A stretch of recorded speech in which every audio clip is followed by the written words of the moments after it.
Hello, everybody. Good evening. Boa noite a todas, todos e todes. Estamos aqui com uma hora de atraso. So we had some technical difficulties and we had to postpone it for an hour. So I hope this is not much of a problem to you. Thank you very much for being here, for sticking with us. This is one of the events of a larger program, a larger webinar that the Programa de Pós-Graduação em Letras has been organizing and will be organizing till December. So the research area within this program is called Languages, Cultures, and Identities. And this is also the name of our webinar. Tonight we have two very distinguished guests from Jamaica. So we have Martha. Hello, Martha. And we also have Maria, who's there. They're going to be... Hola! Hola. So they're going to be doing their presentations, and we're going to have a debate in the last half hour. So if you want to jump in with questions, we also have Eduardo, who very kindly accepted the invitation to monitor the chat. So he will be selecting questions and perhaps putting his own questions. Feel free. Eduardo is another professor from the same research area who is also organizing this series of events. We have certificates that are going to be issued for those who are attending. So the attendance list is linked on the description of the video on YouTube. And there you can also find a second link to the full program of this webinar series. All right. So without much ado, we're going to start this presentation. So Eduardo, thanks a lot for the time being. See you later, alligator. Thanks a lot. Maria, you are also going to be on the background for a while. So yes, see you soon. And we're starting with Martha. So Martha's full name is Martha Louisa Corbett Baugh, and she is now a retired senior education officer for foreign languages, both Spanish and French, in the Ministry of Education in Jamaica since February the 3rd, 2018. So she's a retired professor just like me. She was rehired since September the 3rd, 2018 as well, for 2 years to continue supporting the foreign languages curriculum implementation in Jamaica. Her main professional goal is to make her best contribution to quality teaching and learning of foreign languages, mainly Spanish, English, and French, by training, supervising, and implementing the best teaching practices possible. She has led several teams to develop their first national primary Spanish curriculum, the first French secondary curriculum, and the first cosmetology bilingual curriculum, among others. So this will be interesting also to hear more about Martha. Her international duties involved managing exchange programs with Hispanic and French-speaking programs, mainly sharing and managing international correspondence, social reunions, embassies, courtesy calls, plans, and execute national days of different countries, traveling abroad representing the Ministry of Education. In addition, Ms. Baugh has represented Jamaica at several binational commissions, such as Jamaica, Cuba, Jamaica, Venezuela, Jamaica, Panama, Jamaica, Costa Rica, Jamaica, Colombia, and Jamaica, Mexico.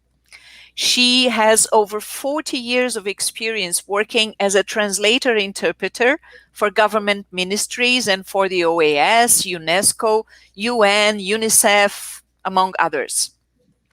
Other professional and academic tasks include her contribution as a book writer as part of a Caribbean team of consultants, Avolar, She has been the book editor for other publications, and she has been serving as a multilingual consultant to several programs. Problems. I can imagine she's had several problems doing that, but it's to several programs. She was granted an OAS scholarship in 2009 at the age of 51, which is quite an achievement. She has also received an Order of Civil Merit from the King of Spain in 2014 for her work with Spanish teaching and learning in Jamaica, and a Petro-Carib Scholarship in 2017. She has been recently awarded with the Prime Minister's Medal of Appreciation for service to education. So congratulations, Martha. This is quite an impressive bio data that you have there. Thank you very much for accepting our invitation.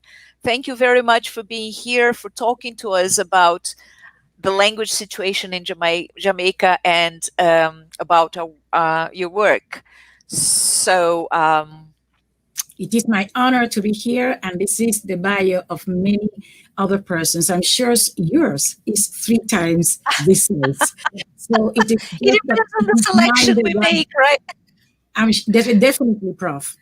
It is the decisions that we make. Being retired makes our CV expand, doesn't it? It also expands because of age. Yeah. All right. So let me see if I can now. Yeah, here we are. Okay, so we're ready. We're all ears, Martha. No problem. I am ready. Thank you very much for the invitation. Thank you very much to Dr. Sanchez for inviting me to this event. And I believe, as I said before, this is going to be like a Pandora's box. It is going to open an opportunity for a lot of sharing with teachers and with other stakeholders, because this is the intention. I am going to be giving a general overview of the language situation in Jamaica from the perspective of the Ministry of Education, Youth and Information of Jamaica, where I serve as a senior education officer for foreign languages, namely Spanish and French. So here we have at the beginning a little map of the Caribbean, and we have 3 of the phrases in Patois, or 3 greetings. So we have buen dia, which is in Spanish, wataguan, which is Patois, and then morning, which is English, and the good is missing. Next slide, please. So here we have now, we have to say, and we defend the understanding that language means identity. Language is the most important complete item body to identify someone, culture, history, everything, which is why we welcome and invite everybody to this presentation. Next slide. Thank you. Now, Jamaica, beautiful Jamaica. And I wanted to play that music in the background, but I'm afraid that I could be interfering with the connectivity. The capital is Kingston. There are 14 parishes, a population of approximately 3 million. Some sources will tell you 2,700,000, 2,800,000, a reasonable amount of inhabitants in Jamaica and a reasonable amount abroad. England, United States, and Canada, the leading countries where Jamaicans migrate to. The official language is English, and by official I mean the language of the Parliament, the language of the Queen, who is still the head of state, and the language of the Governor General, the upper house, the lower house, and the Parliament. But the true language of Jamaica is Jamaican Creole, identified as JC. Jamaica gained independence on August 6, 1962. Music is one of its best products. Rich reggae, mento, ska, and other flavory Caribbean rhythms. Anytime you think of Jamaica, people think of Bob Marley, and more recently, of Usain Bolt, the runner. Jamaica means land of wood and water, and it's a Caribbean island that is in the, I will call the arc that protects the Caribbean Sea. The main industries definitely tourism. Used to be bauxite to some extent, and now we are moving into becoming a service economy with tourism and the BPO enterprises taking over.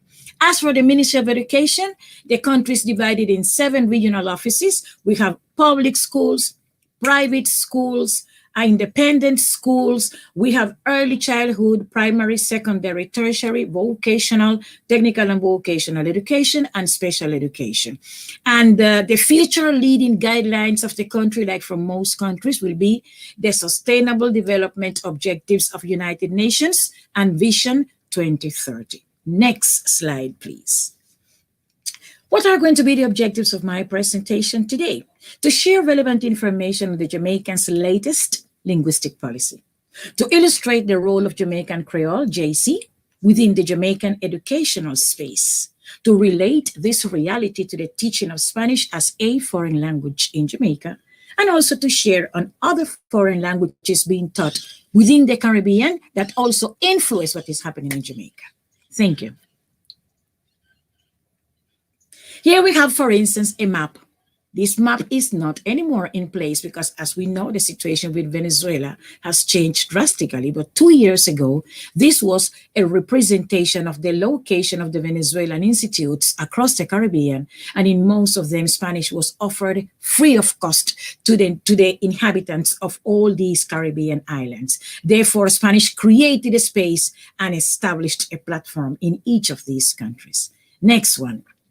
The next map now is about the Confucius Institutes in the Caribbean. This is a growing force. It is a new language in terms of coming into the Caribbean. Nothing is new about Chinese. It is a very ancient language, but it also represents how investments and worldwide globalization shows its imprint in the area. There are approximately 13, 14 Confucius Institutes in the Caribbean, Cuban, for instance, having 2. One in Havana and one in Camagüey. And the next map now is showing the French Alliance locations in the Caribbean. So we are looking at Spanish, at French, but also at Chinese as the languages being offered at the institutional level. The University of the West Indies, our leading university, ranking the 4th worldwide and the 2nd in the hemisphere, is offering as many as 12 different languages. Therefore, Jamaica is part of a diverse surrounding of languages. Some more accepted than others, and then we enter into the glossa that we are going to make reference to within some minutes from now. Next one, please. Now, Creole languages are a worldwide reality. Very important. It is not a Jamaican phenomenon. Every single country, for the most, will have a Creole language. Will have something that has generated as part of the people and the development of persons there. So let us look at Brazil, and you will say, although the colonizers was Portugal or were Portuguese, right now, the language in Brazil will have developed into a national phenomenon, reflecting national reality, and will not be necessarily perfect Portuguese like the Portuguese of when colonization took place. Now, for some countries and based on some phenomena, these realities will have shapes and shades, which is why we speak of Creole. Creole means criollo, generated at the grass level. Let us say that in 2019 was named the International Year of Indigenous Languages by United Nations, that these languages do represent the roots of society and its foundation, that every day more and more social actors are acknowledging the contribution of these indigenous languages to development. United Nations has stated its position in favor of indigenous languages, and here we have the source, and they represent the foundation of what today has become Creole languages, because there was before indigenous languages, those of the Indians and the first inhabitants in our countries, and that development has evolved into creating Creole languages. Next one. Now, we need some acronyms here that are very important and need to be established for everybody. JSE means Jamaican English Standard, which is the official language of the country, while Jamaican Creole, JC, is also being identified as Patois, written with 2 different spellings, and also Creole. And then we have a Rasta, symbolic of Jamaica as well. Go ahead. Muchas gracias, Profe. Now I want to invite you to a visual trip through Jamaica's printed history. And let us say, to the left, we have the Bible. Nothing more important than the Bible already translated into Patois. We have in the middle a booklet, How to Speak Jamaican, that is given to tourists, and they can purchase it all over. So you can find equivalences between standard English and patois, so they can communicate easier with the local persons. And we have a book that represents the evidence of a project done, led by the University of the West Indies between 2004 and 2008, if my memory serves me well. And this is some of the history of this, the presence and relevance of this Jamaican Creole within Jamaican life through the years. Next one, Prof. Here we have three more. We have now like a dictionary from A to Z, Jamaican patois. We have in the middle another booklet, that was created about take me, do not take me, but it is in patois, and it is intended for children. And then the third one is a Jamaican dictionary. Each of these publications is paying tribute in one way or the other to Jamaican Creole, the true language of the country, the native language of most children, the mother tongue of many of the children coming into school and of many persons, and also the language that sometimes is being utilized even by the leaders when they want to approach multitudes and they want to gain the support of the masses. Professor Sanchez, Dr. Sanchez is going to make reference to that in her presentation. Next one. Now, here we have a gentleman who has been the champion, the Don Quixote, the greatest defender of Jamaican Creole, Professor Emeritus from the Jamaican Language Unit, Professor Hubert Devenish. And he has participated in any amount of interventions having to do with defending language. And he's one of those who will tell you language is identity, and the children have the right to study in their mother tongue. And when you do that, you move from the known into the unknown, and you succeed to achieve far better integration. He has written several articles, several publications, is now a retiree, but still enjoying the best of reputation as being one of the champions of this process of struggle for acceptance the proper way and for the benefit of the children and the future generations. Next slide, Prof. Now, main features of Jamaican Creole, there is a very strong presence in music, in school. It is known to be the language of Jamaica, item number 2. Number 3, it reflects everyday's life for the greatest majority of the Jamaican population. Number 4, most students who reach the first grades of school having learned patois at home. It is their native language. It is their mother tongue. And then it impacts every single segment of Jamaican life. Seguimos. Here we have some of the research activities done through the years. And one of the most extreme ones was to visit the Maroon Republic in Jamaica. Yes, viewers and listeners, Jamaica still has a Maroon Republic in 21st century with a commander-in-chief and Maroon territories and laws and everything. And we visited the primary school there. It was amazing. It was a graduation exercise. And we were able to identify that in the whole Maroon area, which is in the mountains. First of all, the road is so inaccessible that we laughed and we said, no man, these Maroons did not want to be found. The road was atrocious bad. It is far, far, far deep rural Jamaica. There was only one primary school, no secondary school. The children are taught Maroon languages, but at home. So that what happens now, they are learning at home the Jamaican Creole plus the Maroon languages, and then the Jamaican standard will take place in school. This is an exception where you will see that why for most of Jamaica, language 1 is Jamaican Creole, language 2 is Jamaican Standard English, and language 3, Spanish, being declared the foreign language in the region. In this particular area, language 1 will be the Maroon languages they are learning from parents and grandparents, along with the Jamaican Creole. And it just serves to show you that based on the socio-economic reality of the different communities, this L1, L2, and L3 may be prone to shift. But then, along with that, through all these years, we have done any amount of field trips in Jamaica and abroad. Let us say we went to the Amazon in Colombia. We visited the Mapudungun in Chile. We have been to the Mayan community in Campeche, Mexico. And these are 3 different countries where you also have the whole struggle for indigenous languages and Creole languages. So we are part of a bigger international phenomenon. Next one, Prof. Now, this Jamaican policy, the first one was published in November 2001. And now we got a newest edition in 2020 that is far better a document than before.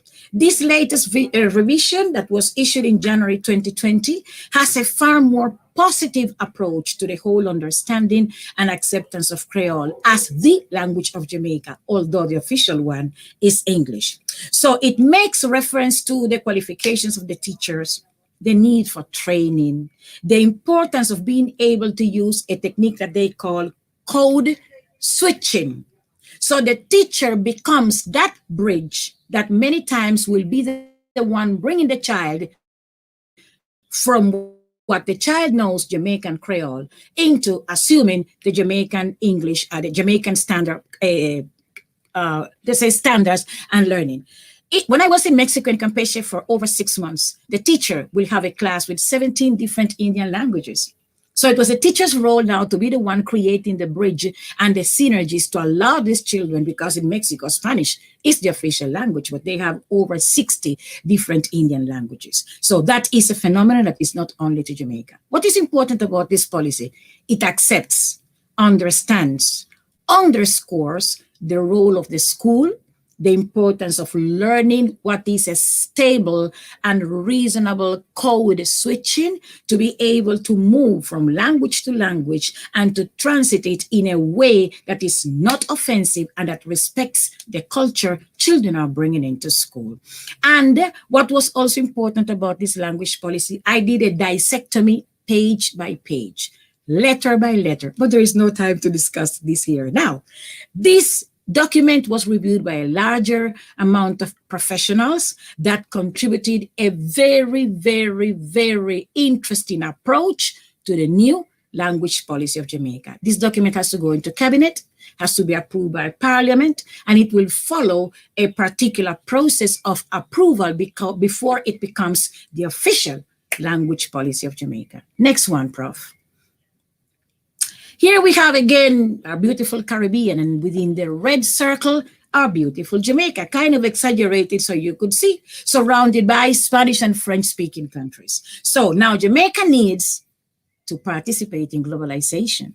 Initially, the main partners were England, United States, and Canada. That is also changing. Now Jamaica needs to trade and communicate with the neighbors who are now becoming the partners in culture, in business, and in trade. Next picture, Prof. So here we have now beautiful Jamaica again. I love this picture.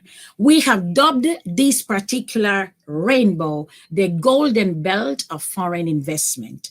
La franja dorada de inversión extranjera. From Ocho Rios all the way to Negril, you will witness an amazing in a foreign investment, mainly Hispanic and mainly from Spain. The immediate consequence is a chain reaction. There is need to prepare labor force qualified that can speak Spanish to work there. That has motivated the country and the institutions to embrace Spanish in a far more practical way. So you will see a growth in the amount of schools offering Spanish. You will see a growth in the Jamaica-Cuba program, because the program started in 1997 with 15, 20 teachers, and right now you have 86 Cuban teachers under the Cuba-Jamaica cooperation program, teaching Spanish mainly in primary and also secondary. But then you're going to have many other institutions increasing the amount of Spanish. If you can speak Spanish, you can get a good job in any of those hotels. Next one, Prof.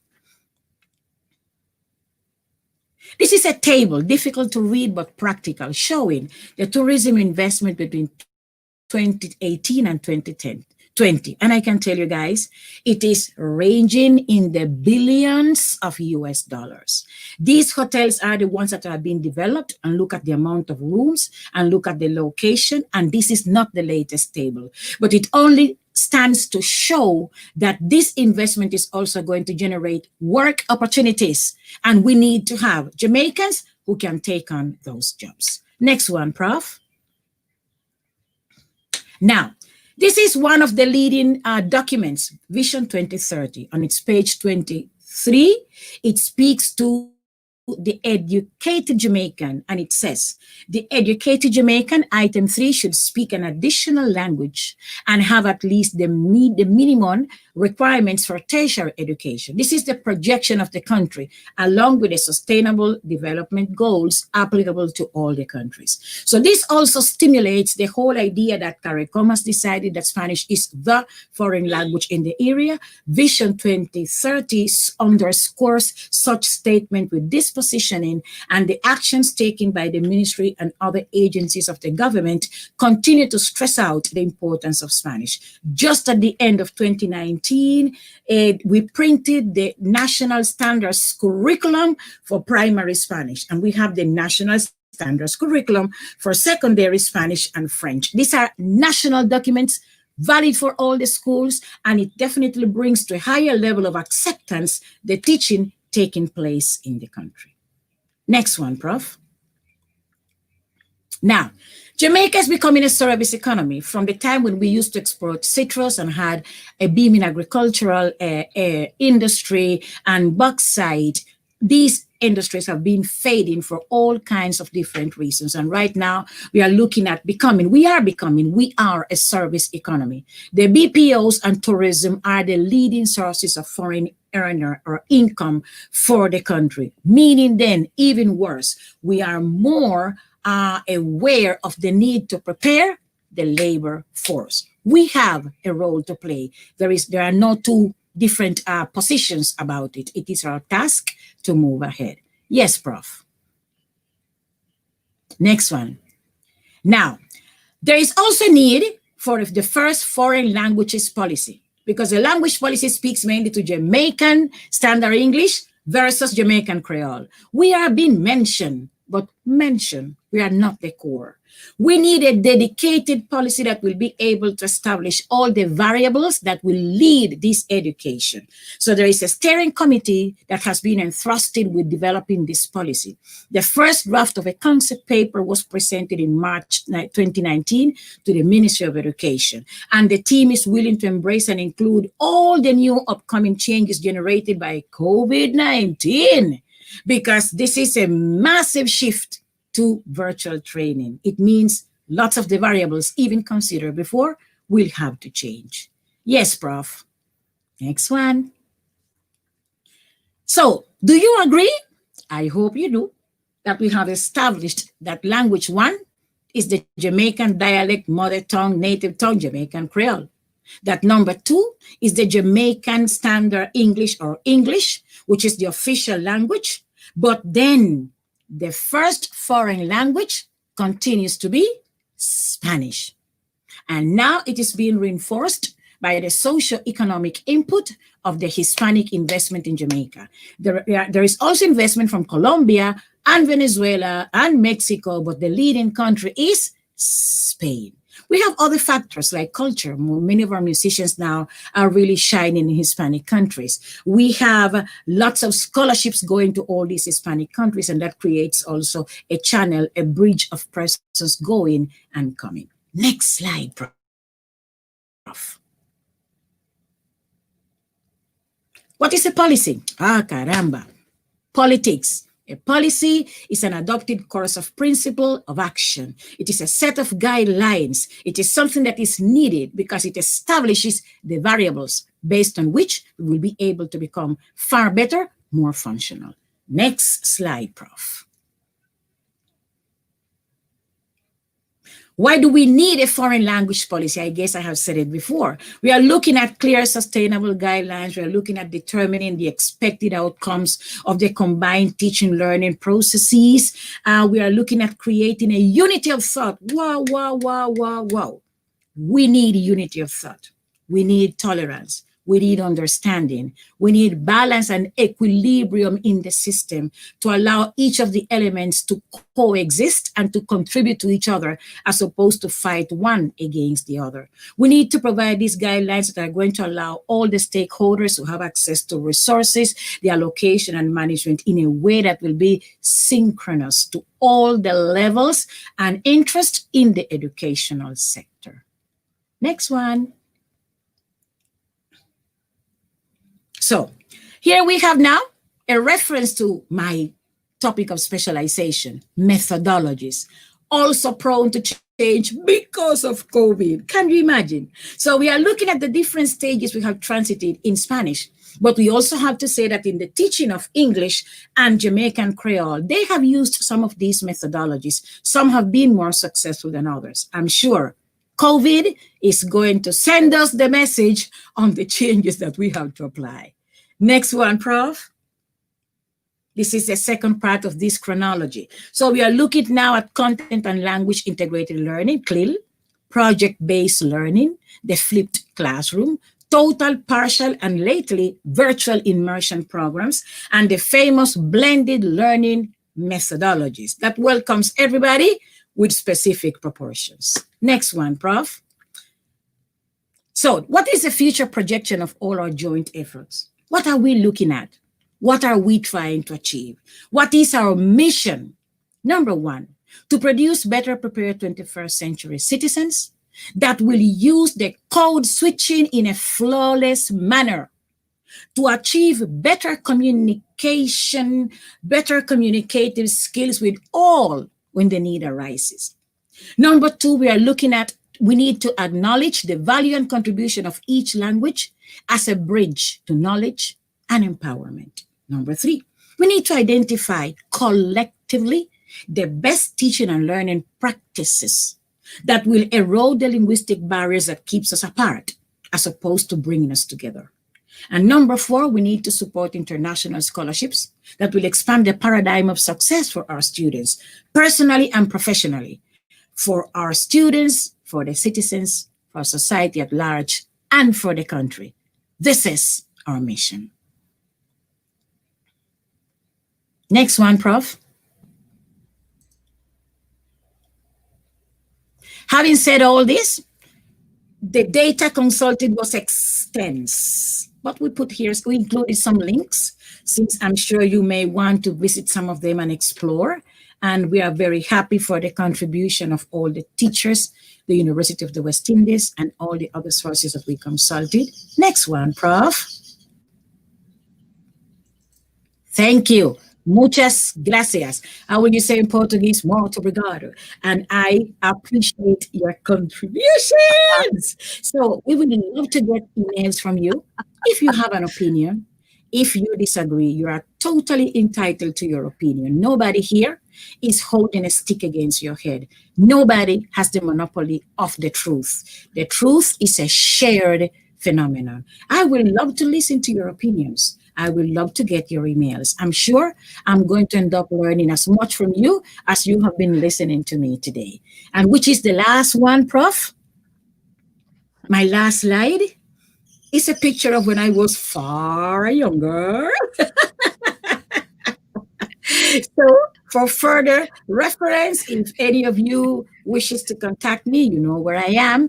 I have this research professional page on academia, where I upload most of my presentations and I invite persons to come and visit, because it allows me also to keep the dialogue as an ongoing phenomenon of growth and of feedback. I repeat, feedback, very important for any scholar. Muchas gracias. Thank you very much. Thank you. We thank you very much, Martha, and thank you for your enthusiasm, being retired, and still keeping that enthusiasm and still keeping up to work. I think shows us how engaged you are with education in Jamaica and with foreign languages and languages in general in Jamaica. So thank you very much. This was a lovely presentation, very nice background. I think we're all familiar way more familiar with Jamaica now and still wanting to visit this beautiful country of yours. My second country. My second thanks a lot country. for My that. second country. I am Cuban Jamaican, and my first country forever is Cuba, Cuba, Cuba, Cuba, and again Cuba. Jamaica is my second country, the land of my parents and grandparents. So I learned Patois before Spanish. For me, it's a lovely experience. Yeah. I'm starting to believe that every Jamaican is a Cuban Jamaican, because all the Jamaicans I know now are Cuban Jamaicans. So that being said, let me bring Maria to the streaming now, so I'll send you to the background for a while, Martha, and then you'll come back soon. Okay, thanks a lot. Maria, welcome there. You see, I think every Jamaican is a Cuban Jamaica, because Maria is the first Jamaican I actually met. Who's not a real Jamaica, who's not born in Jamaica, but feels Jamaica, as her home country, together with Cuba. Why do we have to have only one home country, right? We can have more than, we can have more than one. Okay, so Maria was, I'm going to introduce you, Maria, based on the bio you sent me, but I'd like to start telling everybody that your main credential is this first credential that you wrote in your bio.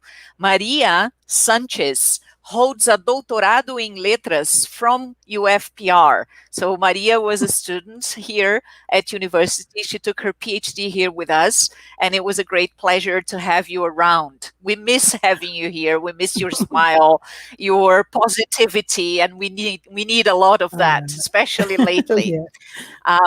She has a master's degree from the University of West Indies and the University of Havana in English language and linguistics. Her growth includes a diploma in French, a diploma in marketing from the University College of the Caribbean in Kingston, and she has done other studies such as comparative typology of English and Spanish, computer programming, general linguistics, linguistics in the 20th century, English literature, and English language. She has also taken courses in protocol and etiquette. You will have to teach us that, Maria. Interpretation and creative writing. She is currently lecturing at the University of Technology in Jamaica, and she also works as a professional translator and interpreter. Some of her publications include Derek Walcott's Revolutionary Poetry in Perspectivas. It's a journal in Spain, right? Yeah. She's also published Afro-Cuban Poetry, which is a collection of poems. Is that it? Yes. At the University of Colorado Academic Magazine, journal, I believe, also an academic journal. Hush Little Girl, a short story. Did you author this short story, Maria? Yes. You have to share it with us. I never read it. It's called Hush Little Girl. And also Yaima. Another short story. Oh my God, lots of literary readings for the weekend. She has also published academic articles. Some of the titles are Margaret Atwood's Feminism, The Language of the Drum, The Imagists, The Problem of Identity in the novel Growing Up Stupid Under the Union Jack by Austin Clarke. Good choice. Reflections on Toni Morrison, and Teaching Meaning to Create Habits of Mind. Wow. Another impressive CV with, lots of different incursions into different areas, right? So welcome, Maria. Thank you very much for accepting this invitation that honestly you couldn't refuse, being a former student of ours. I So could not refuse. no, you are not allowed to decline an invitation like this. So thank No. you very much anyway. This is just a joke. Jokes apart, thank you very much, Maria. It's a pleasure to have you back with us, even if only in virtual form. Do you want me to do the slides for you, or will you do them No, yourself? I can do them because Okay. I have to punch, you know. Okay. Well, Yes, sure. thank you very much, Professor Clarissa. You are a delight as usual. And I was so happy that you were my tutor and guided me in all my years there at the University of Paraná.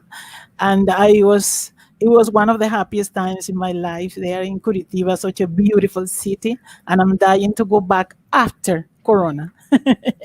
And So, when the government changes, believe me. oh my God. Okay. Sorry. Politics aside. So I'm going to share my screen now. Mhm. Yes. So that, okay. I'm looking for my presentation. Here it Yes, is. it's loading. Okay. It's loading now. Yes. Maria, just press the hide. There is a box at the bottom of your screen. Just press Yeah. hide. Okay. Perfect. Perfect. All right. But you will not see me. Or do you? No, we can see. We can see. It's both of us are on the screen and your slides. Okay. Well, my presentation is kind of a follow-up of what Martha was talking about.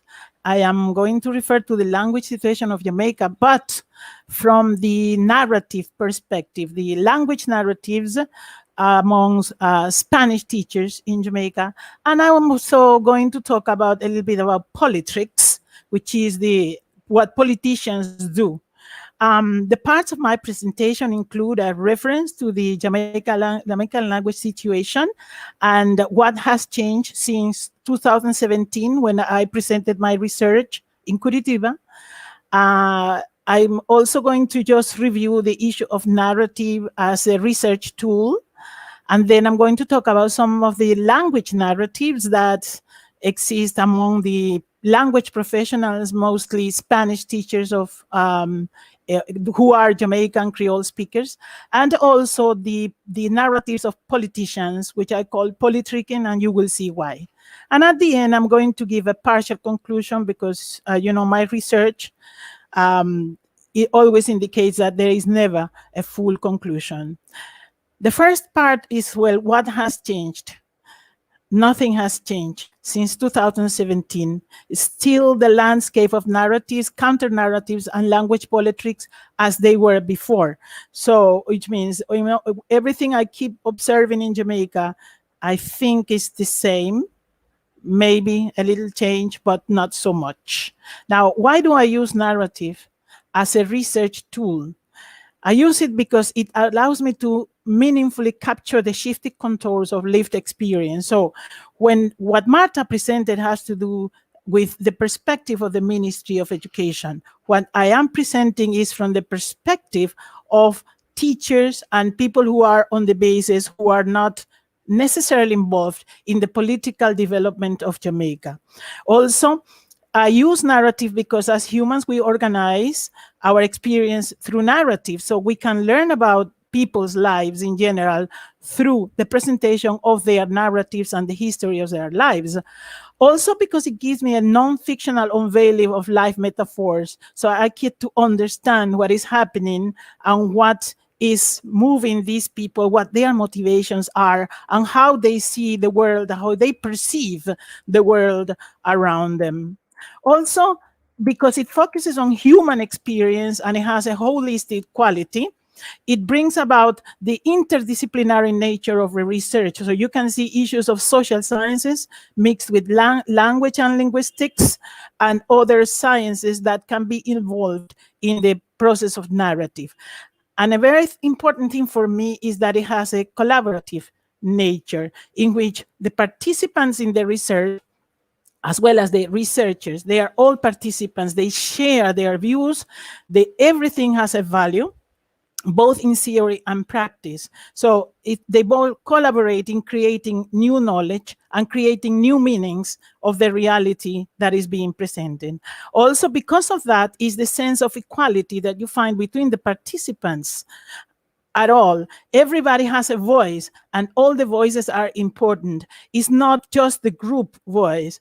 Every individual voice matters when it comes to the study of a narrative, which is why when my participants presented their individual narratives, some of them could be grouped, but others were very personal, but still were very relevant in understanding the landscape of Jamaican language situation. Now, another thing important is that for us as researchers, it's important because we get to understand how people live, how people interact, how their life stories show their reflection of life that they have around them. And also, when it comes to education, it's important because you can see, for example, in our research, we went to the schools, we could see everyday life, we could see the administrators, the students, the teachers in their context. And then not only what they said matter, but also what we saw, the types of classrooms, the types of furniture, the types of building were part of the narrative that was being constructed during this research. Also, because narrative is like a metaphoric discourse that revolutionizes understanding, which means that once you start in the field, what you come across in terms of narratives is going to change you as a person, as a researcher, and it's going to build up a new perspective and a new knowledge of life. A very important aspect is the empirical data. So when it comes to narrative as a research tool, it's mostly empirical data. You are going to use anything that is around field notes, records, transcripts, observations, the personal interviews, the documents they present, lesson plans. Everything matters to understand the narrative that is moving around in the context that we are studying.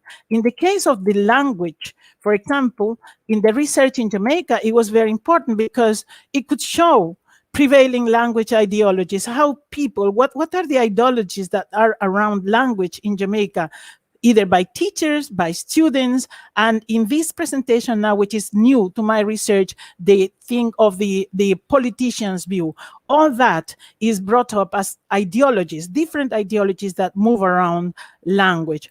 And also a very important thing is the multiplicity of participants. Their beliefs, their attitudes differ, but they all matter, and they are multiple. Also, the context facilitate understanding the language situation, because it's not just the school that is in the middle of the city in Kingston. You're going to see a school in the middle of a country in Manchester. You're going to see the conditions of a school in the middle of Westmoreland. I'm talking about different territories in Jamaica. And all those contexts are part of the whole narrative and make you understand the differences of point of views, perhaps. Also, a very important thing when it comes to language narrative is that by dissecting the personal narratives that you see around you, you can get to a bigger narrative that goes beyond language and language teachers per se. They're going to show you what is happening in Jamaica as at large. Now, based on what I said before, these are some of the narratives that I found amongst Jamaican teachers of Spanish. For example, there is something that talks about dilemma. There is a dilemma that these teachers are facing, because in Marta's presentation, she's talking about the bigger understanding that they have at the level of ministry, how they understand what is happening with the Jamaican Creole and Jamaican Standard English. But in the real life, these people, these teachers are facing a day-to-day battle. Why? They have the edits of the Ministry of Education, a ministry and let's see, a government that continues to say that English is the official language of Jamaica. When you have that official language, well, education is going to be prioritized in that language, because there is a super objective of having a well-educated individual that is supposed to speak standard English or standard Jamaican English, and then the teachers are faced with those rulings that come from above, but at the same time they are facing the dire reality of the home language, as Martha was saying, that you're having children coming to school and the language they know is their language, the Jamaican Creole or Patois, as they call it, is the medium they use to understand what is happening on the content that is being taught. But at the same time, these teachers that are there are also feeling the pressure of external examinations, because we have the CSEC, which is the secondary education exam, and CAPE, which is another exam, the advanced proficiency exams, and they are all set in standard English, which means those children that are coming from the schools, if they don't master the English language as they are supposed to, they may fail these external examinations. And everybody in the Caribbean knows that failing these exams equals to not having access to many things, including higher education. Many places, many companies, they ask you for your grades, your CXC grades, and then you need to have good grades for you to get jobs. So practically, failing these exams will affect their future lives, and they have to do that in standard English. But also, our teachers, the ones who are participating in this research, have the pressure of the cultural language narratives. They are part of this language background. They are Creole speakers themselves. And then they are facing a reality in which sometimes they are forced to teach in standard English when they know that they can communicate much better in their own mother tongue, in their own cultural tongue, that is Jamaican Creole. So as you can see, these teachers are facing a big dilemma that is happening right now. On the one hand, the government, on the other hand, the external examinations, but then you have the home language, and then you have culture, the cultural background of the teachers themselves. All that compounds within those individuals and help to create narratives. For example, they consider that Jamaican Creole is the mother tongue of most learners, and it is essential to most Jamaicans. I would not say all. I have met some Jamaicans, I have interviewed some Jamaicans who are English speakers. They speak Jamaican Standard English. But what they say is that most students that they come across in their classrooms are Creole speakers or speakers of Patois. Also, through their narratives, you can unveil this positive attitude. They love the language because this Jamaican Creole is the language through which those students can express their emotions. It's also associated with their motherland. So when you use this positive attitude, this spiritual attachment to the language, it brings about something good for education and for the relationship between the learners and the teachers. Also, the participants say that most students feel that stronger attachment to Jamaican Creole with standard English. This research was done amongst teachers of high school teachers.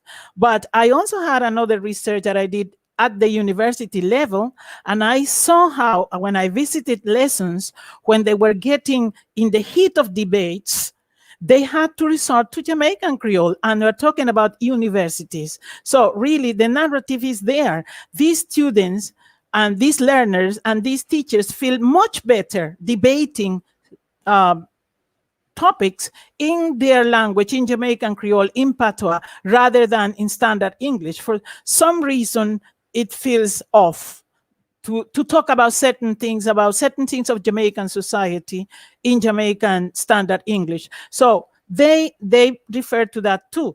And also they say, according to my participants, they say that because of that, Jamaican Creole contributes to a better understanding, which is when they are explained the stuff they are learning in Jamaican Creole, in Patois, the learning happens much better. And then I know that there is a whole process in primary school that this is happening. This was a pilot project in the 90s. It's been successful and it's happening now, but it is not the case so much in high schools. Maybe they need to extend that to high schools too. When it comes to content subjects or theoretical subjects, they feel much better when they are being taught in Patois. Another thing is that it was clear to them is that, yes, Jamaican Standard English is the language of education because it is the official language of Jamaica, because it is stated by the government that, as you will see later on in a few minutes, that you are expecting to have citizens that are well-formed and that are well-spoken in the international language that is Standard English.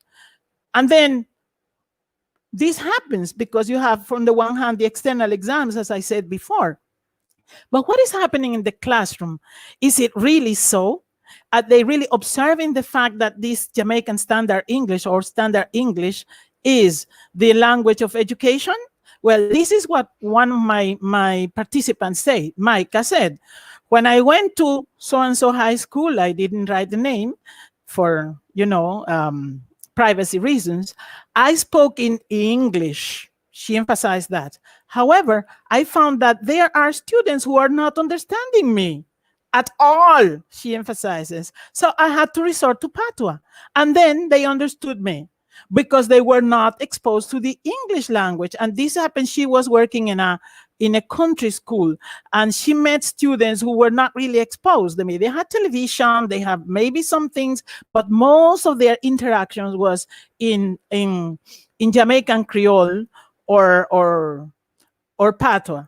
Another part of the narrative has to do with this difference between rural and urban communities.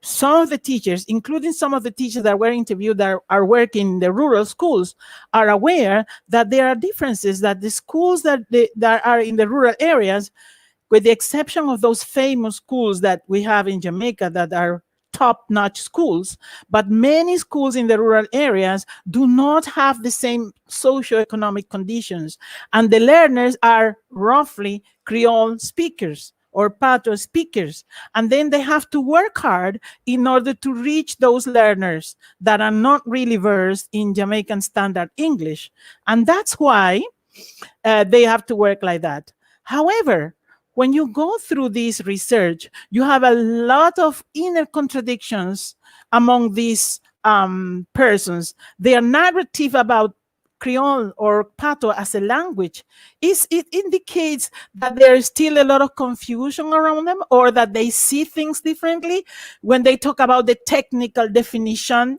of Jamaican Creole, which is, according to them, is not a language, or they're saying that Jamaican Creole is too young to be a language. Others say that it is not universal because only Jamaicans speak Patois. Or they said that it doesn't have grammatical structures, which is totally untrue. There are many books, and Martha was showing you some books, and there are books on grammar, and there are other books that you can use, dictionaries in Jamaican Creole, but they say it's not widespread, it's not widely known. Also, they talk about something that they are right in when they say about language variation. I say, well, yes, how are you going to standardize Jamaican Creole if you have so much variation? If the people from St. Elizabeth speak one way and people from Montego Bay speak a different way, and people from Kingston speak different way, are you going to discriminate a variety? But the problem is that when it comes to language, there is always a discrimination process, and there is always an attachment to the variety that is much more widely used in the activities that matter for a society. And then also, they talk about the written form, which is also not true. There are written documents in Jamaican Creole. The problem is that they are not widely known. And some people who write in Jamaican Creole, they use different versions. Even Professor Carolyn Cooper, when she writes the two versions. One she called the Chaka Chaka Patois, and the others that she called the other Jamaican Creole. And it's all Jamaican Creole, but then she has to make two distinctions because she understands that there is not really that standardized written form that could be understood by anyone. Well, Word of the Vineyard said that some people, some Jamaican Creole speakers, say they cannot read that. They prefer to read in English, but that's another story for another time. Now, but what happens, even though they say all that, on the other hand, they also say, oh, yeah, you know, Jamaican patois is the language of comfort for Jamaica. Is the language they resort to because it's their cultural language. Is the language in which they manifest their innermost feelings and emotions. Maybe that explains why Jamaican music and theater is mostly done in Jamaican Creole. Maybe that needs to be researched. Also because it allows Jamaicans to understand each other better. And I have been a witness of that in my research. When the group of Jamaicans, even my students at the university level, when they are interacting, even in class, they understand each other much better when they interact or they feel more comfortable perhaps when they interact in Jamaican Creole. That's true. And also they say that it helps Jamaican to identify as such. Martha started her presentation saying that language is identity. I agree with her. I think that the language you speak identifies you with a group. That's why you in Curitiba identify yourselves as Curitiba when you say Oleche. Quienche. Whereas the people from Rio de Janeiro or Sao Paulo was a Leche Quienche, and they are going to speak differently. And you are going to identify who comes from Porto Alegre by their swang and their slang and by the ways they talk. So it is true that language identifies groups of people, and Jamaicans feel identified by Jamaican Creole, and that's what they say. However, when it comes to secondary education, as Martha was saying, they have this committee in foreign language policy that is going to present or table a proposal. But the problem is that it is not fully contemplated yet. The inclusion of Jamaican Creole is not fully contemplated. And soon you're going to see why. Soon you're going to see what is happening in politics that does not allow for Jamaican Creole to be fully contemplated in these official activities and education of Jamaica. You will see. Therefore, what is happening with Spanish teachers then? They need to adapt. And then we have, like, they call it a hat trick methodological procedure in which, as Maverick says, see, you use Jamaican Creole to explain something that was written in English, and then you go back to Spanish. In this interview, to me, that was sad. But the saddest part to me is when I asked him, those textbooks are written in Jamaica. And he said, no, they are written abroad. So this is a problem when it comes to this, because the textbooks are coming from abroad. Luckily, as we see, as Martha showed in primary school, we're having a lot of textbooks now that are being produced in Jamaica. And I know that in high school, this is changing too. They are starting to use local textbooks because who will understand Jamaican reality and the reality of Jamaican learners better than people who live in Jamaica? I'm not going to say Jamaicans alone. A lot of people like me live in Jamaica and feel Jamaica and love Jamaica and are prepared to contribute. But we are closer to our learners than somebody coming from England or Australia or name it, cold Canada. See, and then these textbooks was a problem at the time. But that's one side. That's the side of the language professionals. Let's see what happens with the political side, what I call politicking, and you will see why. For example, one of the politicians said that, if you read that, even though there is an understanding what is happening with language in Jamaica, even though you see all the work that is being done in primary school, all the proposal of the Ministry of Education, even the proposal of having a new revised language policy, these are political people, political representatives saying this in 2020. And the worst part is when he says, we are not just representing people on a corner. We are talking about representing a community, a constituency, potentially a nation, which means you have the possibility of having international exposure. So if you think that you need to speak standard English because you are not representing the people in the corner, I wonder who are you representing? Because what is a corner? What are you talking about? You know? Well, this is one. This is what he says, talking about qualifications and the use of standard English. But there is this one now that even talk about Queen's English and talk about 60% of the world speaking English, and then saying that you need to deliver, and saying that you need to have standards to move forward. So that philosophy that speaking Jamaican Creole take you backwards is among politicians, not just him. It's been said by others too. So some people think that using patois or Jamaican Creole take them backwards. Also, we have this. This is Ronnie Twaits. He used to be the Minister of Education with the other government, but he's still there. And he talks about something that is happening with the primary exit test, in which there is a gap. There is a gap because most students only know Jamaican Creole, and then they have problems in the result because the tests are set in English. And we go back to the same problem of examinations. Examinations, even in primary school, if they are done in standard English, some children are going to be left behind, especially the children that come from households or regions where there is a predominance of Jamaican Creole rather than Jamaican Standard English, where Jamaican Creole is the lingua franca, is the language they use every time, not only at home, as it used to be said in the language policy before. It is not the home language anymore. It's used everywhere. It's used at the university. It's used outside, outdoors, in parties, even in parliament. They are speaking Jamaican Creole. So now let's see our Andrew. Andrew is the Prime Minister of Jamaica, Andrew Holness. But in 2011, he was the Minister of Education. And this is what he said. I think Jamaicans have to understand that English is an extremely important language in the world. That's true. I was not born in an English-speaking country, and I understood the importance of English. That is not the problem. The problem comes afterwards when he says that he has a problem with how the radio and television stations in Jamaica operate, because they merge dialect and English. And by the way, he used the word dialect.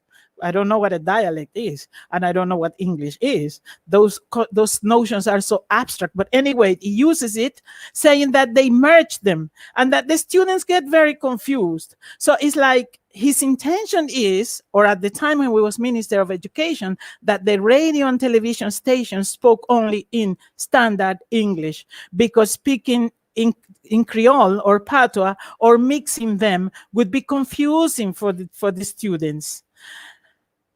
And then he says that you have to make a distinction, that English used to be at the formal stage, but the formal stage is everywhere that is not home. Practically, is church, is school, is parliament, is everywhere is formal. So he still wants to keep Jamaican Creole in the kitchen. That his intention in 2011. Has he changed? Let me see. Then he said something more. He said that his intention is not to leave the Creole speakers behind. No. But this is a world when you have 7 billion people who speak English, and then you need to communicate with them. And you also need to learn Spanish and French and other languages, which is true. It's good if we all learn foreign languages to communicate. But what is not right is to try to keep the mother tongue of people in the kitchen. That language deserves a place and deserves honor, because it is the language of interaction of everyday Jamaican. What they must do is change the philosophy in how they see that language. But that's for another research. That's another story. Now, look at 2009. What does he say? Listen to him.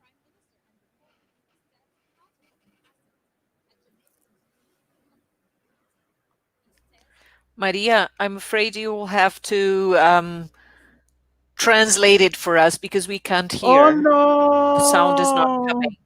It's because you have your headphones on. Maybe if you disconnect your headphones, the sound will come. Can you hear now?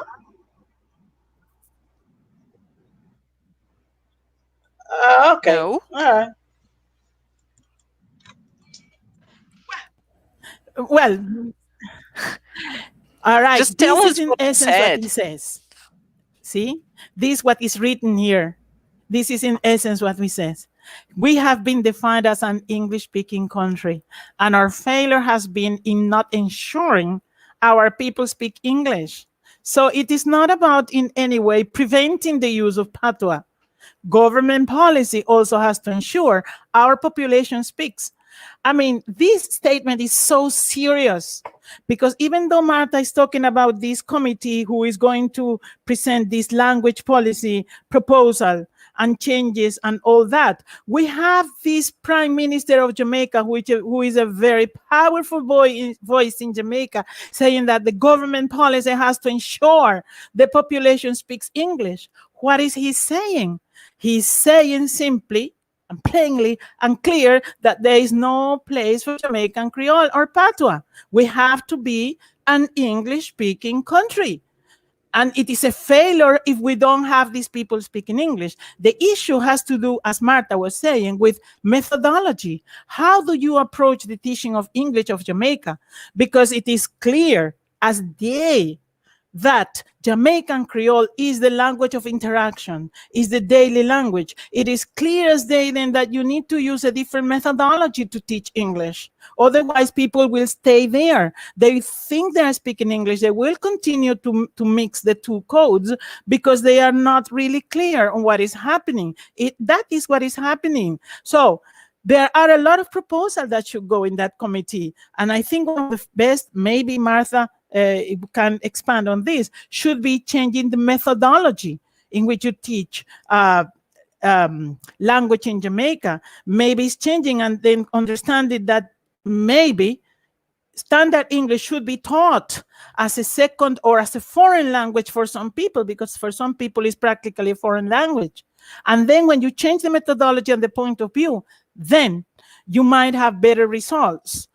And then that's what he said in the video. But then there comes Andrew in 2020, if you read this, celebrating the birthday of Louis Bennett. And first he speaks in standard English, but then if you look at the highlight, thank you, Miss Lou. We appreciate all what you do, Fiwi. And everybody knows, say, Jamaican people large and in charge. A Jamaican Creole phrase, a patois phrase. Why would the Prime Minister of Jamaica feel the need of writing a tweet in Jamaican Creole? Is he proud or not? Let me see. Let's see what happens. These are the main parties in Jamaica. The green ones are the JLP, Jamaica Labour Party, which is represented by Andrew Holness. The people in orange are the PNP, People's National Party. So you have, these are the basis of those electorate. These are the basis of those parties. These are the votes that they are looking for. And then what do? Well, I don't think you can hear. I'm sorry. But I wish you could hear the... Clarissa, can they see at least? Yes, we can see it very clearly. It's just the sound that's not coming out. Clarissa? The sound is there. The sound is there, Maria. But it's very, very low. Hold on.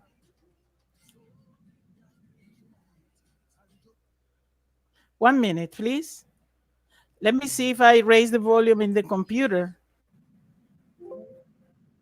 Maybe. Can you hear now? Can you hear now? Yes. Yes. Okay. Yes, it's working. All right, great. So listen to that. We can't afford a standstill, that to make the economy grow. Now choose a red or orange light, then the one needs to pass slow. But prosperity bells are ringing now, and the green we have to go. So give that green light, and you give that. Draw for your woman, sweep them out. Sweep them out, we are going, sweep them out. Draw for your woman, sweep them out. Sweep them out, we are going, sweep them out. Use car scandal, sweep them out. Petrojan, sweep them out. Market me and we sweep them out. Burn out corruption and sweep them out. So draw for your broom and sweep them out. Sweep them out, we are go sweep them out. Draw for your broom and sweep them out. Sweep them out, we are go sweep them out. Andrew Wheatley, I will sweep him out. Ruel Reedman, I will sweep him out. Tracy Hutchinson, I will sweep him out. And the one bro God must get sweep out. So draw for your broom and sweep them out. Sweep them up, we are go sweep them out. Draw for your broom and sweep them out. Sweep them up, we are go sweep them out. Read, hot wine left for you out in the cold.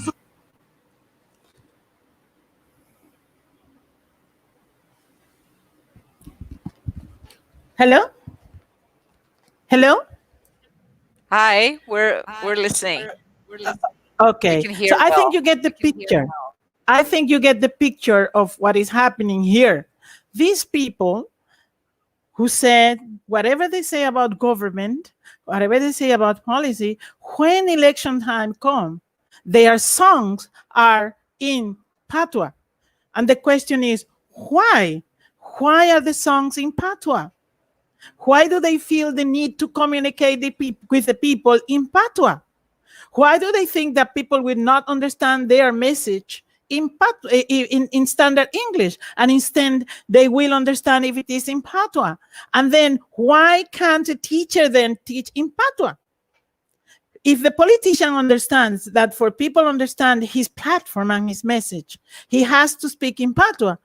Likewise happens for the teacher. The teacher will need to speak in Jamaican Creole or patois for the message to be understood. But no, they keep insisting that English is formal, that it has to be the language of education, that they have to be well-formed citizens who are able to speak standard English, because there is a world of 7 billion people and they do not represent people in the corner. But there they go to the corner, and then when they go to the corner, that's the language they speak, the language of the people. So that's why I call this politics, because on the one hand, you have this message of formality, of necessity, and on the other, you have this political move to reach the people with their language. And don't even get me started with the political rallies. In the political rallies, they speak patois, some of them.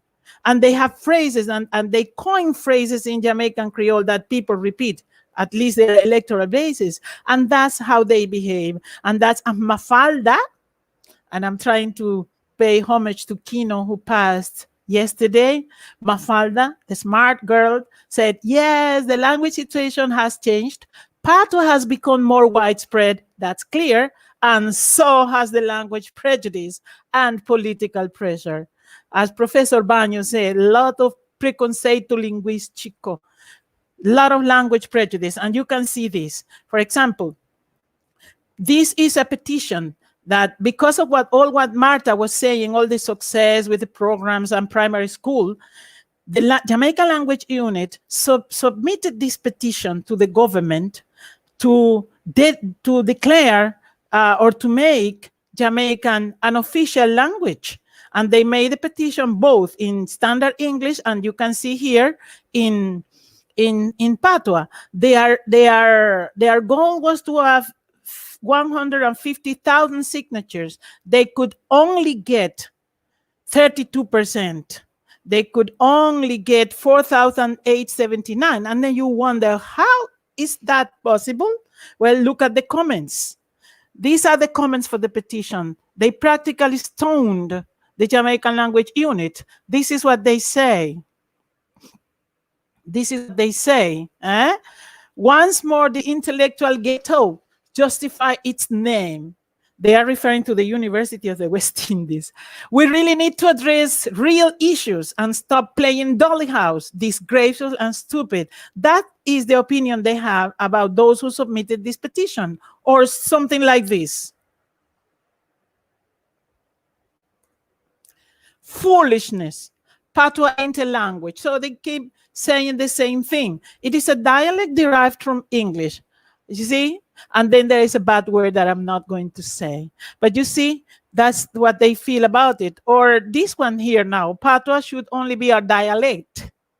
It doesn't say dialect. not a language, because that's what people think, that patois is just a dialect to be spoken in the kitchen at home. What a bunch of rubbish. Patois is not a language. It's rooted in English. Wow.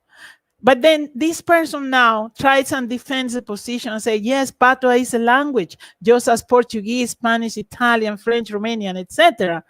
And then this person tries to defend the position, and this is what the other person responds, hi there, and then the link takes to the petition where only 4,000 people signed the petition saying, shut up. Or this, somebody's ready to release more hooliganism, and then look at the offensive word, or hell no. Or don't forget the mines are yours, because then they are laughing at people who don't speak or don't write English correctly, and they can't use the pronouns correctly. So as you can see, this is what is happening. This is the narrative we are dealing with. We have the language professionals on the one hand who are aware of the situation and they are trying to find solutions. You have the politicians on the other who do one thing in election time, but do another thing when they are supposed to rule and when they are supposed to pass the laws in parliament. And then you have the other population that have all these kind of criteria about language and about Jamaican Creole, and how they diminish the position of anyone who would consider that it is important to elevate the level of Jamaican Creole to a position where it is respected and it is considered for important matters. So much work left. A luta continúa, amigos. A luta continúa in language. Muchas gracias. Obrigada, mi corazón. Thank you. Thank you very much, Maria. Yeah, I always find it striking how every language is so important. Everybody talks about language. But on the other hand, everybody feels entitled. I don't know if it's on the other hand, but everybody feels entitled to talk about language without much background to position themselves, without much information to, take an informed position. And you can see that politicians have other interests, and there are other interests connected to language. So languages are not just a neutral territory. They are pretty much involved in relations of power, identity, coloniality, etc., etc. Yes. Right. So thank you very much, Maria. That was very enlightening. Thanks a lot. Can I bring? I'm going to bring Eduardo and Martha back to streaming. Please. Hi there. Okay. So let me just change our positions here. Have our guests at the top and on the screen. So Eduardo, have you collected questions from the audience? So can you share them with us, please? I have lots of questions as well, but mine will be, just kept for later. I have some as well. First of all, thank you so much, Martha and Maria, for the great presentations. I have a few questions, some that are more specific for one person or another, and others that I think are for both. The first one is by someone called Samuel Pinheiro, and he asked, he didn't mention anyone specifically, but he said he'd like to know if Jamaican literature is written in Creole or if there's a conflict. Could either one of you or both of you say something about that? Yeah. There are a lot of works in Jamaican Creole. We have the work of Louis Bennett. They were all in Jamaican Creole, and they keep writing in Jamaican Creole. There is not really a conflict, really, when people publish in English. The theater, for example, is practically written in Jamaican Creole. Poetry is practically in Jamaican Creole. It's like they feel the need to express that lyrism in Jamaican Creole. But there are some people who write in English. I'm going to pass the floor. Martha? Maybe she has more information. Yes, ma'am. There are many. There is actually a whole selection of books that were created under Professor Devenish United Nations project. And one of them, I presented it in my series of slides, where it shows stories written in Spanish. He created notebooks, he created readers for the primary level. There is a Cassidy system, also known to be the one that establishes in some way how to write. But then you have the Bible. And when you think of the Bible in a religious country like Jamaica, is the top document. You also have many of the singers, the popular music. Theater here plays the role of a social transformer. Theater here brings to the table a lot of laughter with a lot of reasoning. And that wisdom comes to person through patois. You want to laugh, you go to the theater in Jamaica. And if you do not sit on the first line, you cannot understand, because when you start joining one laughter with the other, my question has always been, how can they put together those ideas to be so original and communicate so well? So yes, Mr. Samuel, I cannot pronounce your surname. There is literature written in Jamaican patois as much as in English.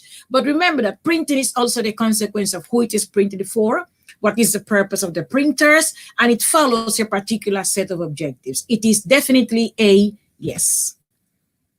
Next question. Thank you so much. Thank you so much.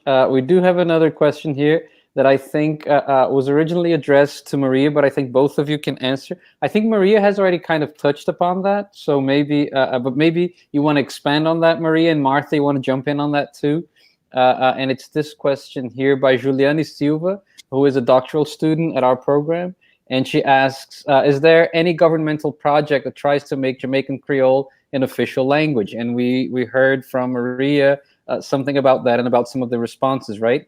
How is Jamaican Creole being seen or received by official narratives after the academic efforts you mentioned? And I know that Maria already touched upon that and gave us some examples, but maybe you want to say a little more, Maria, and maybe you want to jump in on that too, Martha?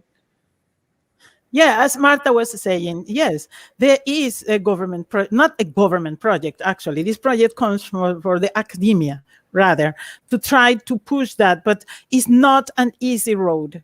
It's not an easy road. As you can see, those comments and show are from recently, after that petition was presented in to the government. So yes, they want to do that. There has been a lot of work in terms of the Ministry of Education, the projects, they're trying to teach. In fact, some teachers are using it and it's being very successful. So I guess it's a process that will take some time.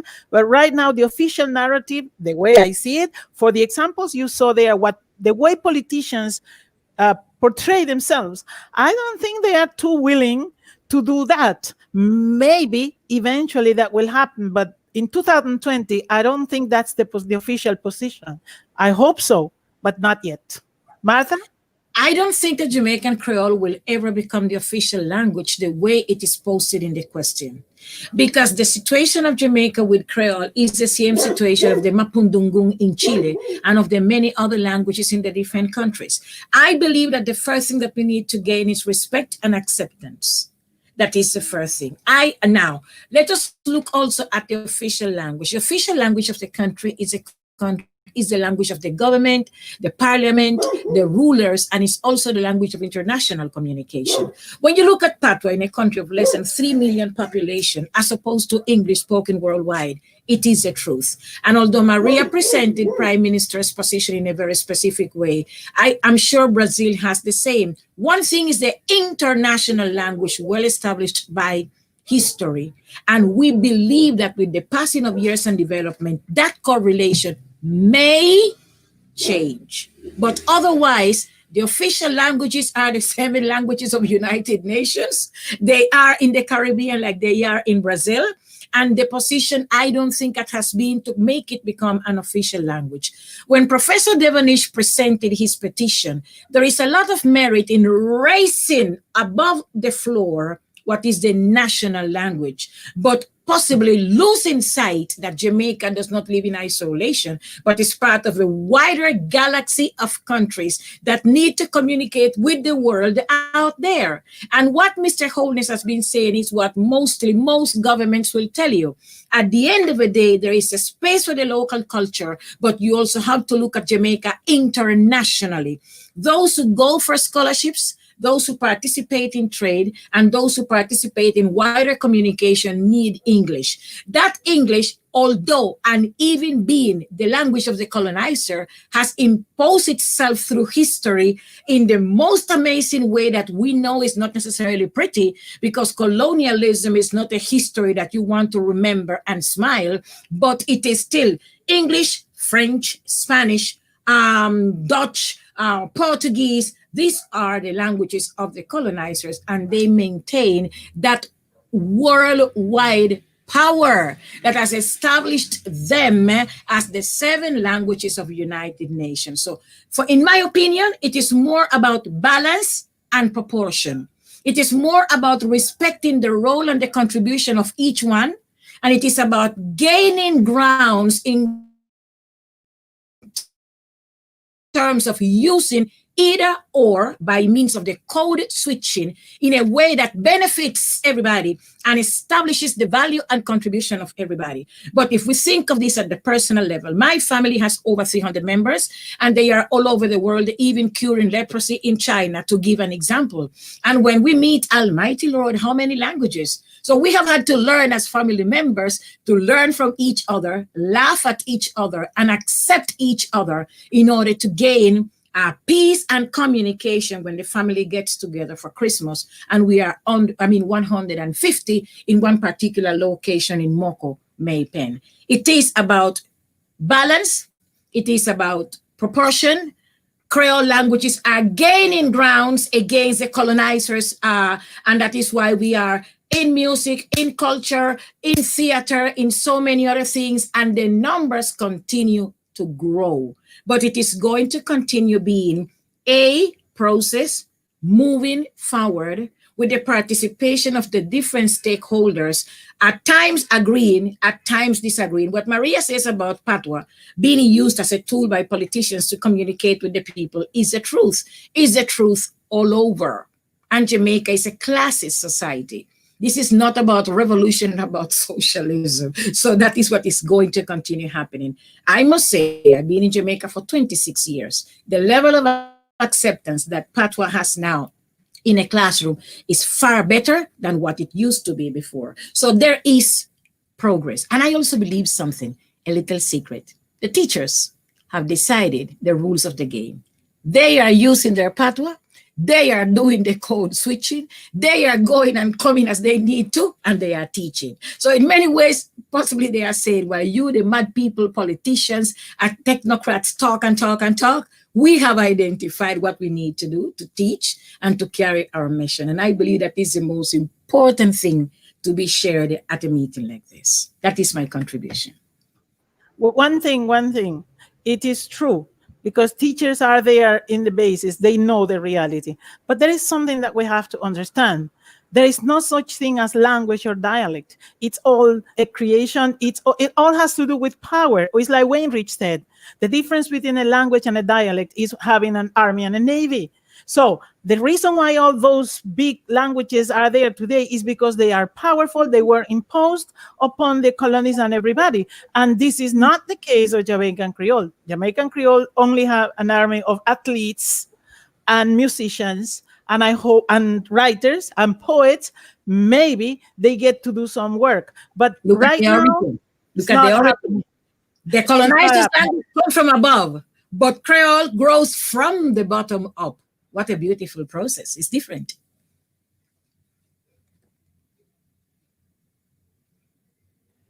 Thank you so much for this input. I want to make a comment, if I can, Clarissa. Of course, Eduardo, please. No, it's just that a few years ago, I saw a presentation by a professor called Richard Ruiz, who passed away a few years ago. But he did studies in papiamento in the Caribbean as well, in Aruba and places like that. And it's interesting because he was in the U.S. and he was saying, look, Papiamento is a very much a language that's very much alive, and it's a language that's not spoken by a large number of people. But in the US, there are people who have this discourse that English is being changed and that English is at a risk. And he's saying, look, if languages that are spoken by, like Papiamento, by not such a large number of people, are very much alive, how can it be that a language that's being pushed to the rest of the world has this discourse within the US that it's at risk? I mean, for him, it made no sense at all. I mean, for anyone, it doesn't make any sense at all. So I just wanted to make a comment on that. This discourse of, English being international, but at the same time, people thinking that it has to be defended somehow, within the US itself. It was really perception of power. Concern about losing grounds, concern about losing power, concern about not being able to colonize so many idiots who are now waking up and saying enough is enough. Hello, I have a value. I'm defending that value. It is just that. And there's also, I think, a huge confusion between language and grammar.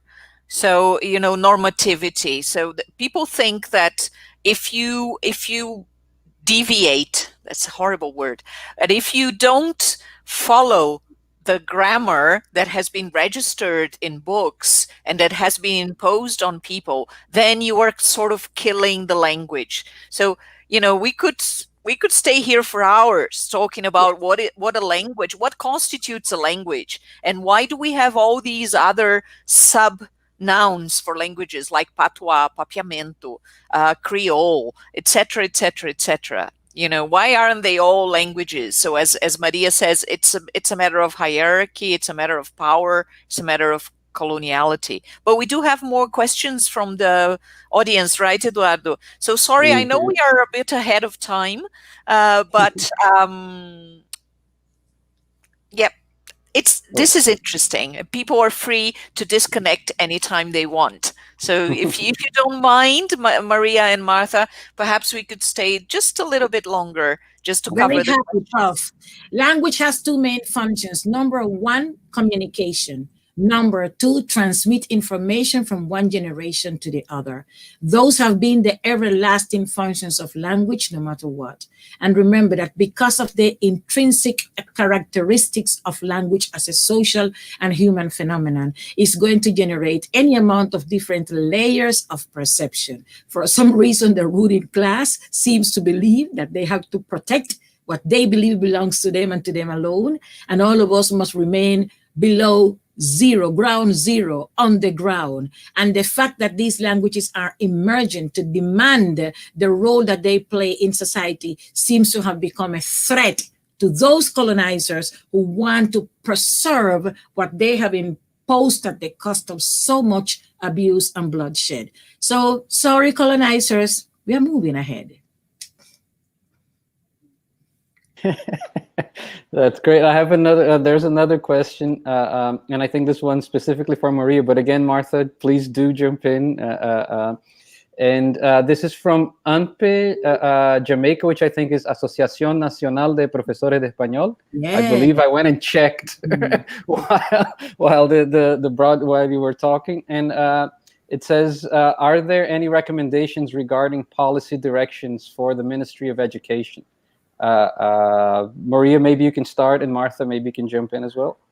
Well, Martha is representing the Ministry of Education. If I were to recommend anything, I would say that the ministry listens to these narratives from these people in the bases, because that is what is actually happening. Recommendations like using or continue to use, because actually it's being done in primary school, not so much in high school, given the value that Patois has as a learning tool for all those people, especially those learners coming from countryside or places where they don't have so much mastery of English. Then teaching English with a methodology of a foreign language, using foreign language methodology to teach English, not the way it's done now, because it's practically taken for granted. I have seen some lessons and books for English, and they start with a long reading, and the child couldn't understand thing because it's taken for granted that these persons understand that. So they have to change methodology. They have to use foreign language teaching methodology to teach English in certain regions. Maybe it's not completely necessary in some upper class schools in Kingston or even in the countryside, but there are country schools where English is like a foreign language. I was there and I could hardly understand. It was the teacher who has to mediate because I'm not very versed in patois, honestly, especially from the country. And then they couldn't understand me either. And it was not just because of my accent, it's because English is like a foreign language to them. So my recommendation would be teach English as a foreign language with foreign language teaching methodology from the vowels to the consonants, all the way to the skills, reading, writing, reading comprehension, listening comprehension. Right. And then, well, Marta, I suppose, has other ideas that has come to her desk, right? Many. First of all, your recommendation of including the teachers is crucial. They are the true actors and the true heroes. Without them, you get nothing. A policy is going to include guidelines, how many hours per class, how many hours dedicated to the development of competencies, what is required for A, B, D, C. But in terms of the value of the language, that has to be the case. The fact that English must be taught as a foreign language is key. In a country like Cuba, you will start learning Spanish from grade 1 up to when you die and you are a Spanish speaker. And that has shown many of the countries in the latest curricular revision that by teaching the language, you empower the native speaker with the true knowledge and the skill sets that will carry you through as a better communicator. That has to be done.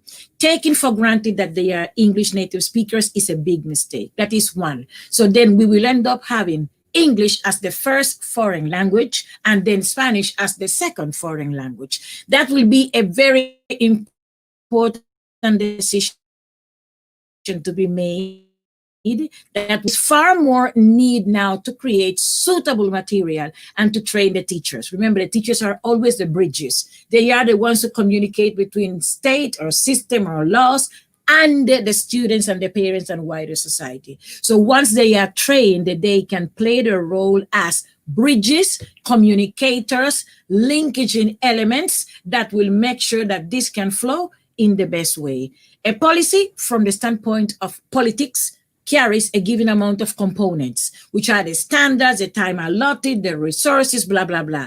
But in terms of a very holistic approach, it has to be from the standpoint that English is the first foreign language in Jamaica, and then Spanish will be the second. Today, tomorrow, investment changes and could be Hindi or could be any other language. And for that sake, when we look at Ethnologue that summarizes all the languages alive in the world today, over 7,000, we are also seeing some of these languages dying all over the world. And I invite people to visit Ethnologue to look at what is happening. It is not only Jamaica, but we are discussing Jamaica.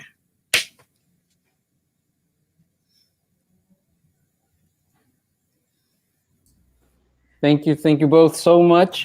These were the main questions from the audience. Clarissa, you said you had some questions. Do you want to ask one? Yeah, but I'll talk about my questions forever here. You know, I was just I was really concerned about this, what it takes for different people, which is Maria's research I'm very familiar with, which is what it takes for people to consider a language a language. What is involved in all that? You know, all these terminology. Also, I was curious to see how you saw narratives, Maria, rather than ideologies. So it might be interesting for people to hear you say a little bit about why you chose to call these perspectives narratives rather than ideologies. But they're, you know, just these technicalities. People can read your research I'm Number going to one. make a link. I'm going to make a link and just link it to the video description so people can have access to your research. But Martha wants to say something. Go ahead, Martha. Number one, it is lack of knowledge or different exposure to different levels of understanding. The definition of what makes a language or a set of communicative codes a language is important to be shared. Most of the persons that Maria included in her research have not a clue as to what determines that you can classify a body of communication, a language. So there is there lack of proper understanding, lack of proper knowledge. A language must have a grammatical level, a lexical semantic level, a phonological level, a linguistic level, an articulation, blah, blah, blah. These persons do not know these terms. So they are speaking many times, repeating what they know. But those are also classist comments. And then when you look at who is speaking, you will understand why they say that. Now, secondly, the petition that Prof presented, in my personal opinion, did not reach the suitable people. If Prof would have gone to the Jamaica Teachers Association and send it through the association, he would have gotten 300 and not 4,000 also. I believe that sometimes these initiatives taken by these academicians get into too much wrangling and they lose sight of what is ahead and the objective to be achieved. Because I believe that there are many more persons who would have signed the petition if they would have been invited to. Now, I would have preferred the petition to say, to raise, to increase, to give an official position of respect to Creole as becoming the official language. And there is where he went wrongly. Because in none of the countries in the world, the Creole language becomes the official language. No country in the world has a Creole language as the official language. Simple. You will have the Indians that we visited in the Amazon speaking their language when they are among themselves. But the official language of Colombia is Spanish. So possibly also the wording of that petition did not help him.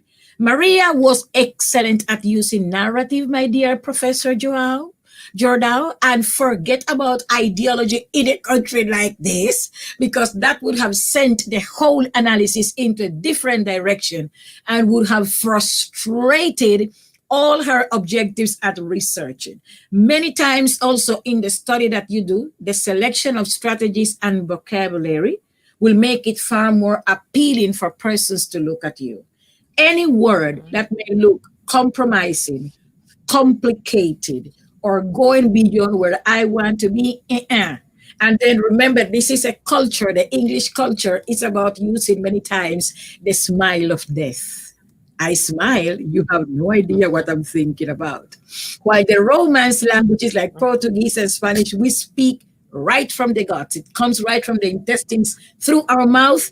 This English culture communicates differently. So we live here now and we have learned that you are the slave of what you say and the master of what you keep. So you need to, she found a very nice way to present it to the teachers, to invite them to share their experiences.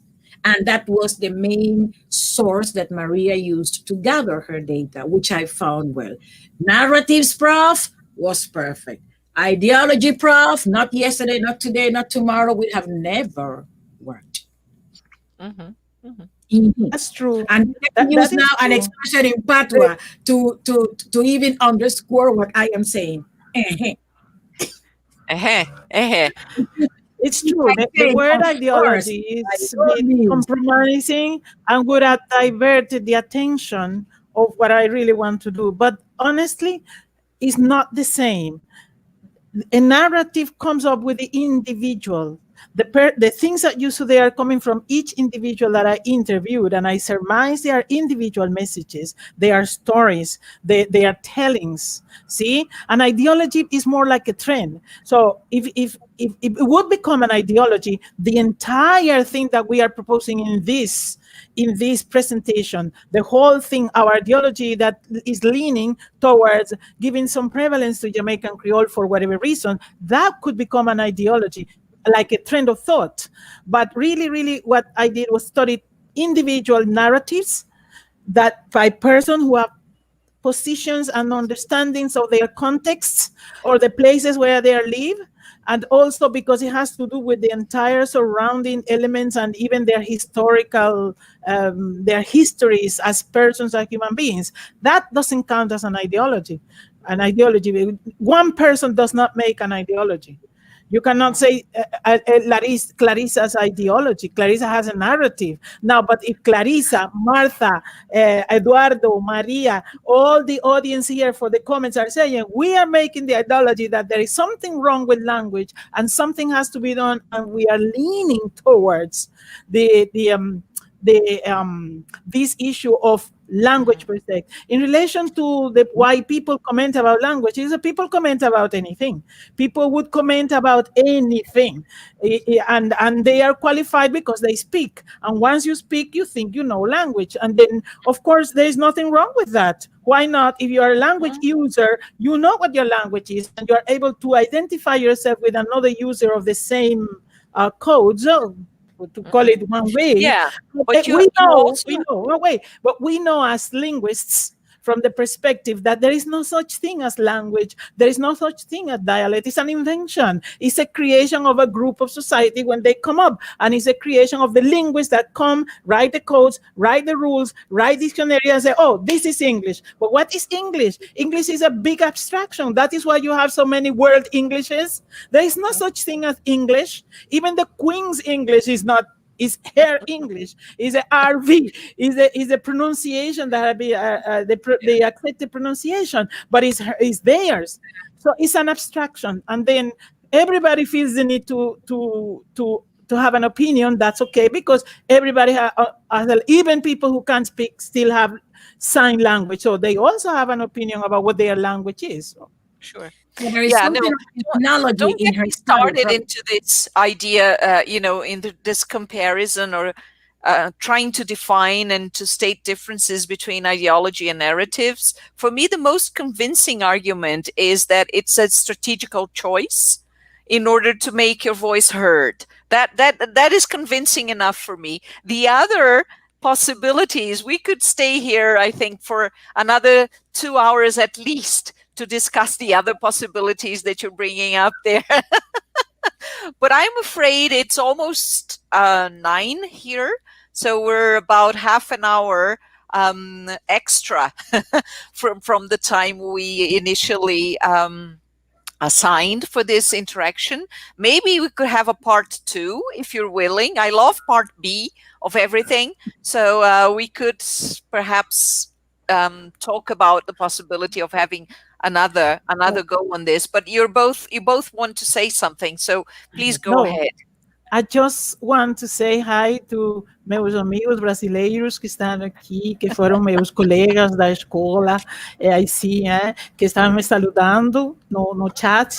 Olá, amigos, eu sigo te querendo, eu sigo pensando em vocês, eu adoro vocês, eu gostaria muito de estar lá em Curitiba, mas após de Covid eu vou visitar lá, vou visitar a universidade e falar com vocês, porque eu adoro vocês.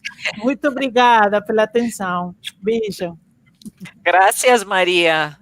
Martha, that I love the fact that the research followed her empirical experience as a teacher in Jamaica who's been living here for over 20 years, that she also used strategies of the ethnography methodology because she followed these persons for a period of time. She observed how they live, how they thought, how they interacted. She made them feel comfortable and became one of them, being one of them, facilitated that the communication could flow in a very original way to give value because she got first-hand information. It was not the case of reading books and interpretations made by others. I love ethnography because it really allows you to go beyond what is in front of you to understand better the motivation of persons and why they do and say what they do. So at the end of the day, when you develop the standards to interpret the information gathered, you come up with far more quality of results. at the end of the day, Prof, I want to give thanks to my friends from Gabon, Africa, Spain, Belgium, Colombia, and Mexico, my tutors, everybody for being online. I want to give thanks for this opportunity to share. And like I did say to you before, I would love to see this event being organized, but then having teachers, having the true actors, having parents, having students speaking and sharing their experiences. And also, why not having officers from the Ministry of Education that will be addressed and invited to deliver. In my personal perspective, a research like this should become an ongoing series of brainstorming sessions and open discussions where persons can feel at ease to learn, because all those who were here today were able to listen to. They could agree or disagree, but this is like a revolution. Nobody can stop the development of Jamaican Creole and the development of languages and this beautiful changing of synergies where Jamaican Creole continues to gain grounds in terms of acceptance. This is like a baby being birthed. And at that moment of birth, what a pain for the mother. Almighty Lord, don't I know? Doesn't Maria know or you know? But a baby is born.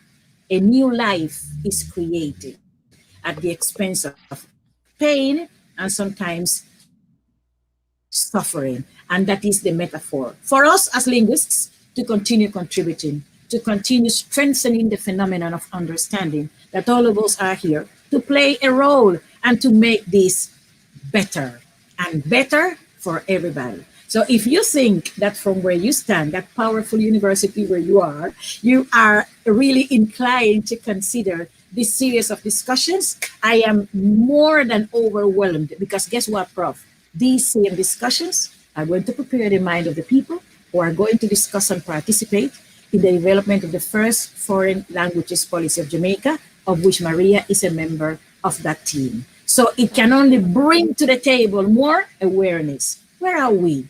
What is being said? What is happening?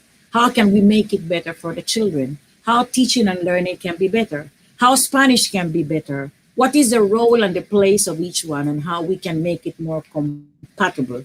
Balance and proportion. That will be the closing of my message. Y muchas gracias por la invitación. Muchísimas gracias. Thank you both very much. It was a pleasure to get to know you a little bit, Martha. Hope we managed to continue interacting. Maria, of course, it was a great pleasure to see you talk about your research again. It was a great pleasure to be part of it, to see our conversations materialize into all these political actions that you're proposing to take and that you have been taking. So thank you very much, both of you. Eduardo, thanks a lot. Muito obrigada, meu amigo, colega e companheiro. Thanks a lot for your help there.